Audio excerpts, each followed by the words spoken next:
반갑습니다. 진해 튼튼하이 한의원입니다. 오늘은 산후보약과 산후풍에 대해서 설명을 드리기로 하겠습니다. 이 산후에는 아무래도 이제 출산 과정이 있기 때문에 출혈이 좀 되죠. 그래서 이제 호르몬 장애 또는 과도한 이제 체력 소모 또는 이제 골절들이 이제 다 이완을 하게 됩니다. 그리고 뼈도 상당히 약하게 되고 이러기 때문에 조리를 잘 해야 되죠. 그리고 보통 이제 일반적으로 임상에서 이제 많이 이제 호소를 하시는 건 이제 손가락 관절 이런 데가 좀 아프시다, 뭐 허리라든지 또 심지어는 이제 무릎까지도 아프신 분들이 많이 계세요.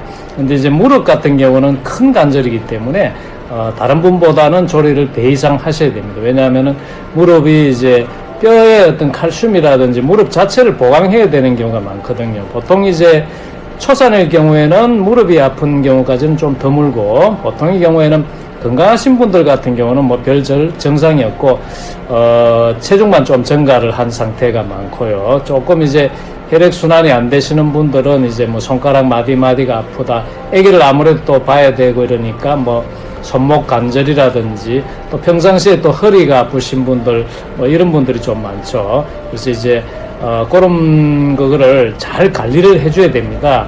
이 산후에 관리를 잘 못하면은 그게 이제 여러 가지 부인병을 얻는데요. 이게 평생 건강하고도 많이 관계가 됩니다. 그래서 산후에는 무리한 뭐 집안일 같은 거, 힘을 쓰는 일 같은 거는 보통 뭐 한 달 정도 이후에 그렇게 시작하는 게 좋고요. 그리고 또 지나치게 또 운동을 안 하시고 이래도 임신 중에 이완된 복벽이 그대로 늘어지거나 이래버리면 골반 회복이 좀 느리게 되겠죠. 그래서 적당히 움직거려 주는 게 좋고요. 또 아무래도 소화 기능이라든지 이런 게 많이 약하게 될 수밖에 없기 때문에 너무 가식을 하지 않도록 해주는 게 좋습니다.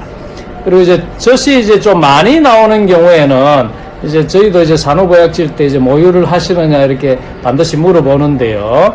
이제 뭐 이렇게 선택적으로 이렇게 모유를 하시는 분도 계시고 뭐 모유를 안 하시는 분도 계시는데, 이제 젖이 이제 좀 많이 나올 때는 인삼 티백이라든지 엿기름 같은 거 사용하죠. 그리고 젖이 좀 많이 안 나올 때는 뭐 한방 약재도 상당히 많이 있습니다. 뭐 예를 들어서 뭐 왕불 유행이라든지 이런 걸 쓰시면 되는데, 집에서는 이제 견과류가 좀 잘 나옵니다. 이제 땅콩 같은 거 드시든지, 안 그러면 땅콩을 드시기가 좀 그거 하면 땅콩을 이렇게 국물만 이렇게 끓이셔가 드셔도 되고, 뭐 돼지 쪽발도 마찬가지입니다. 돼지 쪽발 같은 경우 젖이 좀 많이 나오는데요. 뭐 돼지고기 삼겹살 드셔도 되고 쪽발을 뭐 국물만 드셔도 관계없습니다. 뭐 그렇게 되죠. 이렇게 산후 이제에는 조리를 좀 잘해야 됩니다. 왜냐하면은 특히 이제 동양인들 같은 경우에는 외국에 나가시는 분들도 이제 인편을 통해서 산후보약을 주문해 가실 정도로 저희도 이제 몇 번 그런 경험이 있거든요. 그래서 그만큼 이제 동양인들은 산후조리를 안 하면은 뭐 뼈골이 쑤시다고 그러죠. 뭐 산후풍 이런 게 많이 생기는데요. 그것을 요즘은 이제 뭐 여러 가지 국가적인 지원 제도가 많이 있죠. 뭐 고만 카드라든지 이런 걸 해서 뭐 한방에 한의원에 내원하시면 제일 좋은데, 한방약이 본래 산후보약에 아주 잘 듣습니다. 그래서 그런 부분인데, 혹시 이제 그런 부분이 미흡하다든지 이래서 집에서 조리를 해야 될 필요성이 있는 분들을 위해서 제가 아주 뭐 한의원에서 조리 하는 정도까지는 안 되겠지만 거의 뭐 산후조리원에서 어설프게 조리하는 것보다는 훨씬 더 좋은 그러한 약 4가지를 소개해 드리고자 합니다. 산후에는 뭐 자기의 어떤 체질이라든지 또 진맥을 잘 아시는 한의사분을 통해서 이 산후보약을 하시면은 산후풍 같이 이렇게 몸 저린다든지 이렇게 부인병이 생기지 않을 수 있는 아주 좋은 기회가 될 수 있는데요. 혹시나 여러 가지 뭐 경우에 따라서 집에서 조리해야 되실 분들을 위해서 제가 4가지 약물을 소개해 드리고자 합니다. 특히 이제 산후에는 이제 대사가 안 돼서 생기는 담이라고 그러죠. 그런 게 이제 많이 있어서 몸이 무겁게 될 수 있는데요. 그것을 집에서 할 수 있는 대표적인 약물로서는 율무가 되겠습니다. 어인이라고도 하기도 하는데요. 요통도 제거시켜주고 피부도 좋게 해주고 각종 뭐 손발 저림에도 상당히 잘 듣습니다.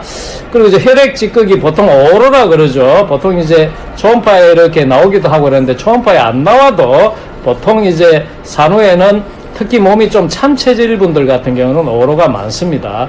그런 경우 이제 이 혈액 찌꺼기 어혈을 이제 치료를 해줘야 되는데 그것은 대표적인 것이 이제 홍화가 되겠습니다. 주로 이제 뭐 홍화 자체가 이제 빨가 해가지고 그걸 쓰는데요. 입꽃이라 그러죠. 근데 홍화 씨도 괜찮습니다. 그 관절도 튼튼하게 해주니까 제가 이제 두 가지 말씀드렸습니다. 율무하고 홍화.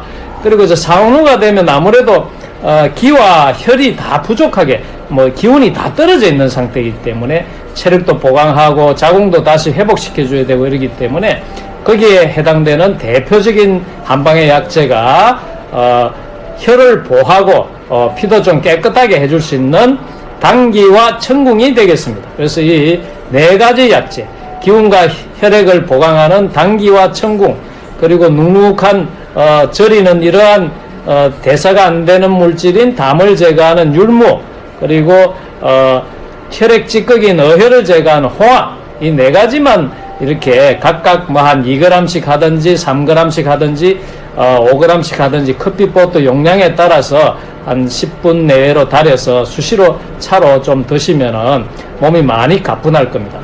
그렇다 하더라도 여러 가지로 또 재반 여러 가지 질환이 있으시거나 또 고음방 카드를 활용할 수 있는 그런 계기가 되기 때문에 산후에는 자기의 어떤 체질이라든지 맥을 잘 보는 한의사를 만나서 산후조리를 잘 하시면 체중도 많이 날씬하게 되고 피부도 좋게 되고 음양도 이렇게 균형을 맞게 되기 때문에 어떻게 보면 산전 상태보다 더 좋은 건강을 유지할 수도 있거든요. 그래서 어떻게 보면 평생 건강을 지킬 수 있는 계기가 되니까 자기한테 잘 맞는 그런 한방 전문의를 만나서 건강한 생활 하시기를 바랍니다. 감사합니다.